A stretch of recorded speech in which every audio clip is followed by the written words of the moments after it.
Good morning, everyone. I'd like to start by saying that this is a terrible and deeply distressing tragedy in which 3 young children have lost their lives. Our thoughts are very much with the children's loved ones who are going through a horrendous ordeal. We were first called by a member of the public who was concerned for the welfare of the occupants of an address early on Sunday the 18th of February. Officers arrived at 12:40 a.m. and found 3 children whose lives could not be saved.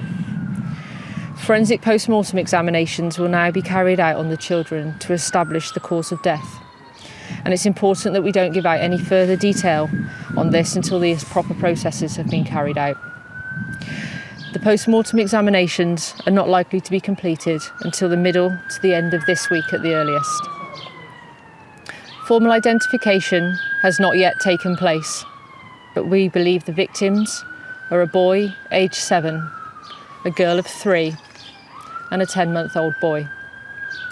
Their next of kin have been informed and are being given all of the help and support that they need by specialist family liaison officers. A 42-year-old woman was arrested at the scene and was taken to hospital due to injuries that she had sustained. Her condition is not life-threatening and she remains in police custody at this time. Uniformed officers from the neighbourhood policing team will be in the local area in the coming days to provide reassurance and support to the local community, who we urge to come and speak to us if they have any concerns or worries. It's important to stress that we are treating this as an isolated incident and we don't believe there to be any ongoing risk to the wider community. We've been humbled by the community response to this tragedy. At a time of great sadness and disbelief, we've seen spontaneous acts of care and support. Within hours of the incident occurring, a local church opened up for people to gather and mourn.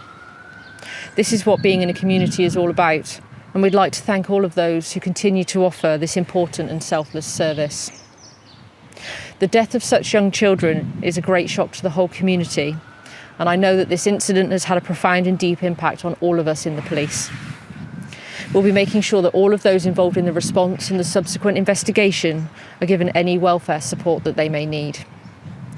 I know that people will be eager to have answers, but the Major Crime Investigation team are in the very early stages of what will be a highly sensitive, complex and thorough investigation, and it will take time to establish all of the facts. We anticipate the need to carry out further inquiries at the scene for the rest of the week, and there will be cordons in place to allow us to do this. As is usual in the circumstances where there's been prior police contact, we have notified the Independent Office for Police Conduct, and a mandatory formal referral will be made today. We will provide any updates when we can.